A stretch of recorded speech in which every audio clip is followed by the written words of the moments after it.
Buying a new car is supposed to be the safe choice. No previous owner's mistakes to inherit, no mystery maintenance history, just a fresh start protected by a full factory warranty and the assumption that a brand new purchase should feel right for years, not months. Trade-in data pulled from dealer networks across the US and Canada is showing the same 12 models appearing again and again for 12 genuinely different reasons, ranging from comfort complaints to outright buyer's remorse. Stick around, because the #1 spot involves a car that was one of the most hyped, well-reviewed launches of the entire year, which makes its trade-in numbers even more surprising. Number 12, it's the 2026 Chevrolet Trailblazer. Buyers are drawn in by the styling, the tech package, and the attractive starting price point. But what most people don't realize is that the turbocharged 3-cylinder engine feels noticeably underpowered once the initial test drive excitement wears off completely. Highway merging and passing require more throttle input than buyers expect coming from a compact crossover marketed as peppy and efficient, and that gap between the showroom impression and the daily commuting reality is showing up heavily in early trade-in numbers across multiple dealer regions. Here's the twist. It's not a mechanical failure driving people back to the dealership at all. It's buyer's remorse over performance that felt perfectly fine for a 15-minute test drive around a quiet dealership loop, but genuinely frustrating for a daily highway commute involving merging traffic and steep on-ramps. Several trade-in reports point to buyers specifically citing not enough power as their primary reason for walking away from a car they were excited about just months earlier. What makes this particularly common is that most buyers never test drive the Trailblazer on an actual highway before purchasing, sticking to the short dealership loop that simply doesn't reveal this kind of daily frustration. If a small engine complaint feels minor, wait until you see number 11, where the complaint isn't about power at all, but something buyers feel every single mile. At number 11, the 2026 Hyundai Venue. This subcompact crossover markets itself heavily on value, efficiency, and a low starting price, but owners are reporting that road noise inside the cabin becomes genuinely exhausting on longer daily commutes, particularly at highway speeds above 60 miles per hour. What most people don't realize is that thinner sound insulation, used specifically to keep the manufacturing cost and sticker price low, means highway driving turns noticeably loud compared to competitors sitting in the exact same price bracket.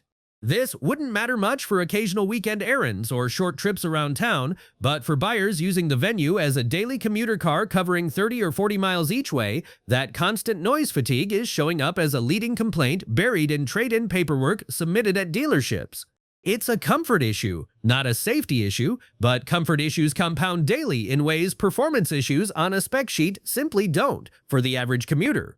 Owners describe arriving home from work more mentally drained than expected, eventually tracing that fatigue back to the constant drone of road and wind noise rather than any single dramatic problem with the vehicle itself. And this is where it gets interesting, because number 10 involves a completely different kind of daily frustration tied entirely to technology rather than sound insulation. At number 10, Nissan Ariya. Nissan's comeback EV arrived 2 years late and still wasn't finished. Starting at $41,000, the Ariya entered a competitive landscape that had moved dramatically during its extended development delay. Hyundai, Kia, and Tesla used those 2 years to refine software platforms, expand charging networks, and resolve driving dynamics issues. First-year Ariya owners making real-world comparisons against these alternatives are consistently finding their vehicle on the losing side of every meaningful assessment. Nissan's charging infrastructure partnership delivers materially inferior real-world reliability compared to every major competitor. Station uptime rates, charging speed consistency, and network coverage density all trail the alternatives that Ioniq 5 and EV6 owners access daily, creating a disadvantage that owners who previously drove combustion vehicles find particularly difficult to accept as inherent rather than correctable. But here's the twist. Multiple dealer visits for identical recurring software issues without resolution have become a defining characteristic of first-year Ariya ownership, appearing consistently across independent forums and Consumer Reports data. Owners who purchased with confidence in Nissan's dealer network are discovering that network's preparedness for EV-specific diagnostics falls significantly below what the vehicle's complexity demands. What most people don't realize is that Nissan's own aggressive incentivization of new Ariya inventory has narrowed the gap between new and used examples to a margin making used purchases without warranty protection financially unjustifiable. When that gap narrows sufficiently, the used market resets downward, and Ariya owners exiting in 2026 are encountering that reset at exactly the wrong moment. Number 9 involves a domestic brand whose launch failure set a new standard for how badly a new vehicle introduction can go. Number 9, Chevrolet Blazer EV. GM launched the Blazer EV and halted sales within weeks. Owners haven't forgotten. Starting at $44,995, the Blazer EV generated genuine pre-launch excitement, positioning it as an accessible Tesla Model Y alternative. Software causing complete loss of propulsion, system shutdowns in normal driving, and charging failures requiring dealer intervention forced GM to halt all new Blazer EV sales within weeks of first deliveries, an action with almost no precedent in modern mainstream automotive retail. Owners who took delivery before the halt found themselves driving vehicles GM's engineers were actively troubleshooting in real time. Software fixes required dealer installation rather than remote delivery, forcing owners to schedule visits simply to receive patches for problems that should never have existed at delivery on a vehicle from an established manufacturer at this price. But here's the twist.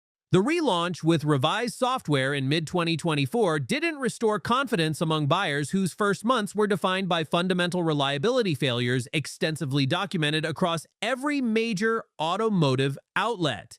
That coverage reached exactly the technology-forward buyer demographic electric SUV manufacturers most need, and permanently shaped their willingness to pay for used Blazer EV inventory.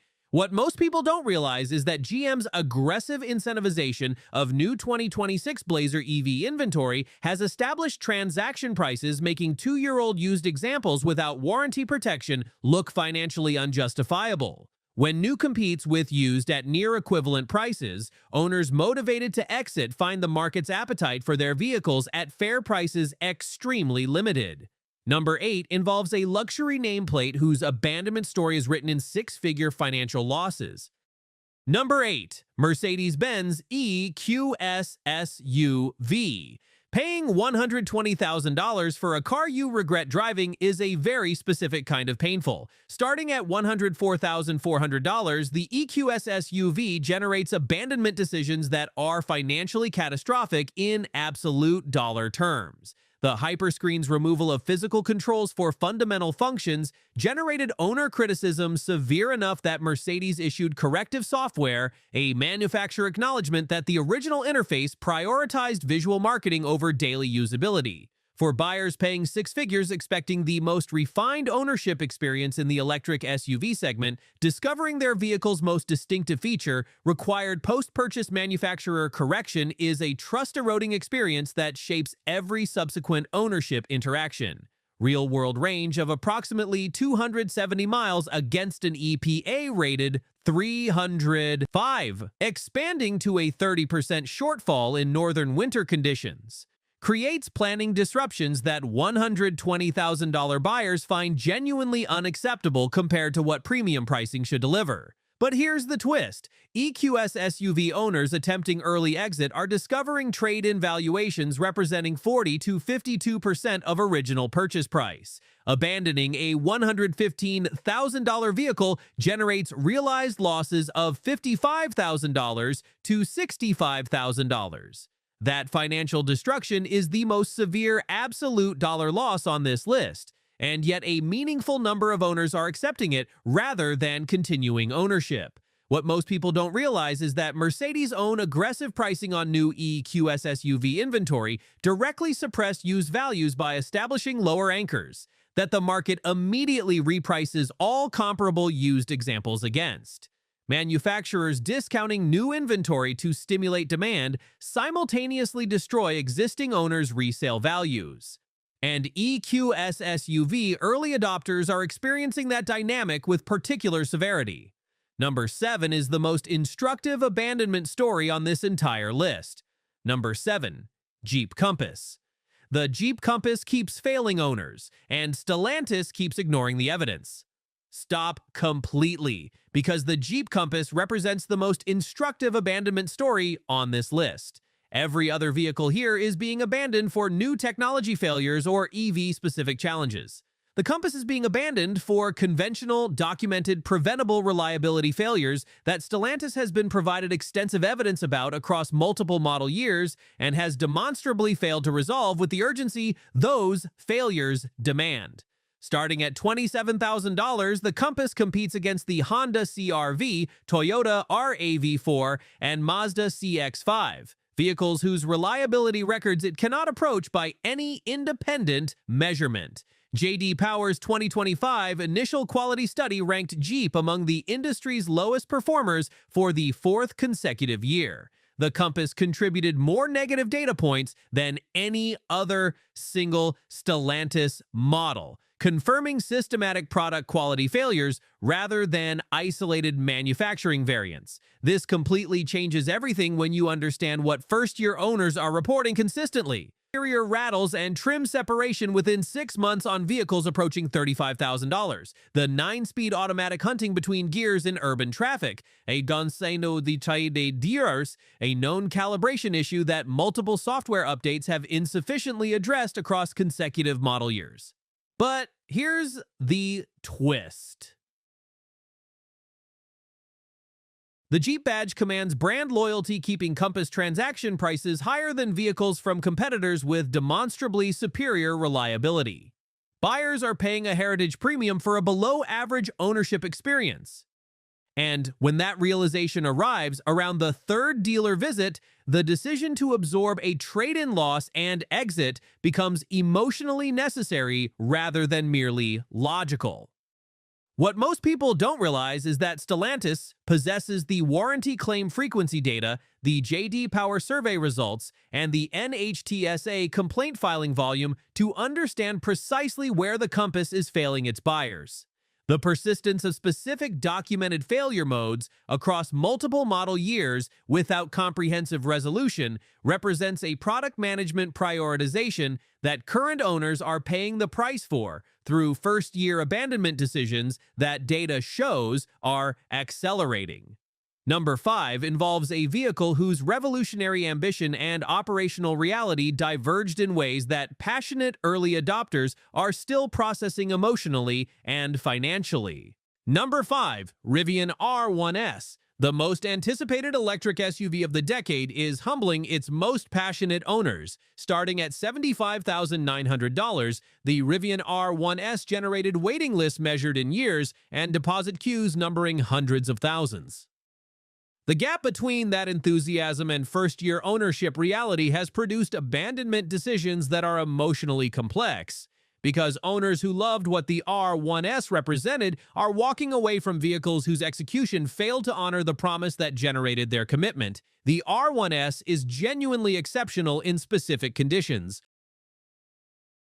Service centers concentrated in major coastal cities leave owners elsewhere facing mobile service wait times exceeding 2 weeks for non-critical repairs, and significantly longer for issues requiring parts experiencing documented supply chain shortages. Vehicles awaiting parts for months while owners arrange alternative transportation represent an ownership burden the $75,900 price point makes increasingly difficult to rationalize. Number 4. Cadillac Lyriq. Cadillac's electric renaissance is producing owner frustration on a significant scale. Starting at $58,000, the Lyriq was positioned as GM's clearest statement that American luxury could compete at the highest level of the electric segment. GM's Ultium platform has generated more warranty claims in its first 2 years of volume production than any comparable platform from a major manufacturer. Thermal management issues in temperature extremes, charging system faults requiring dealer intervention, and software triggering false warning systems have driven ownership experiences that contradict the Lyriq's marketing sophistication at every practical touchpoint that owners encounter in daily use. But here's the twist. GM's customer service response to Lyriq complaints has been assessed as inadequate across owner communities. Week-long dealer wait times, parts delays exceeding 4 weeks, and service advisors with inconsistent Ultium-specific diagnostic training create a service experience that amplifies rather than resolves the frustration generated by the original vehicle reliability issues. What most people don't realize is that real-world efficiency consistently falling below EPA estimates, owners expecting 312 miles regularly seeing 255 to 275 in mixed driving, compounds the value proposition erosion that reliability concerns have already initiated. For a $58,000 vehicle in a segment where Korean alternatives deliver closer to their stated efficiency figures at lower prices, that shortfall makes the Lyriq's ownership economics increasingly difficult to justify with each passing month. Number 3 involves Tesla's flagship SUV generating abandonment rates its brand reputation can no longer explain away. Number 3. Tesla Model X. Tesla's flagship SUV is generating abandonment rates its reputation can't explain away. Starting at $79,990, the Model X carries ownership expectations calibrated to both its price and Tesla's reputation for technological leadership. First-year abandonment data suggests those expectations are encountering a reality that growing numbers of owners find insufficient justification for continued ownership at this investment level. The Falcon Wing doors defining the Model X's visual identity have become its most documented ownership liability, sensor calibration failures causing refusal to open in parking garages. Ford's electric Mustang is losing owners who feel genuinely misled by the brand promise. Starting at $42,995, the Mach-E generated brand controversy that guaranteed attention. Using America's most iconic performance nameplate on an electric crossover produced strong reactions that shaped first-year ownership psychology in ways Ford may not have fully anticipated when approving the naming decision. Ford's Sync 4A system has generated more owner complaints per unit sold than almost any other infotainment deployed in a mainstream vehicle in 2026. Screen freezes during navigation. Bluetooth disconnections requiring full system restarts. Voice recognition that owners consistently describe as unreliable in real-world conditions. What most people don't realize is that Mustang brand loyalists who overcame naming objections and purchased specifically because of Ford's performance heritage have been the most vocal in abandonment decisions, because the brand promise they implicitly purchased amplified their disappointment when execution reality landed below expectation. The gap between what the Mustang name implied and what the Mach-E delivered created an abandonment motivation that purely rational product assessment would not have generated with the same intensity or speed. Number 1. Fisker Ocean. No car in recent history has abandoned its owners more completely than the Fisker Ocean. Every other vehicle on this list has a manufacturer actively working to resolve its problems. Their warranty is unenforceable. Their vehicle's software stopped developing permanently at a point when it was documentably incomplete. Their connected services are offline. Their parts supply chain has no official continuation pathway of any kind. Starting at $37,499, the Ocean software was incomplete at delivery. First-year owners experience not merely a disappointing product, but a manufacturer progressively withdrawing from obligations while still nominally in operation, a situation with no adequate consumer protection framework to address it. What most people don't realize is that Fisker's Chapter 11 filing in June 2024 didn't simply end the company. It ended every owner's practical recourse simultaneously. Warranties became unenforceable. Software updates ceased permanently. Connected services went offline. Insurance companies in multiple markets began declining coverage due to parts uncertainty, creating unquantifiable repair cost risk that standard actuarial models couldn't price accurately.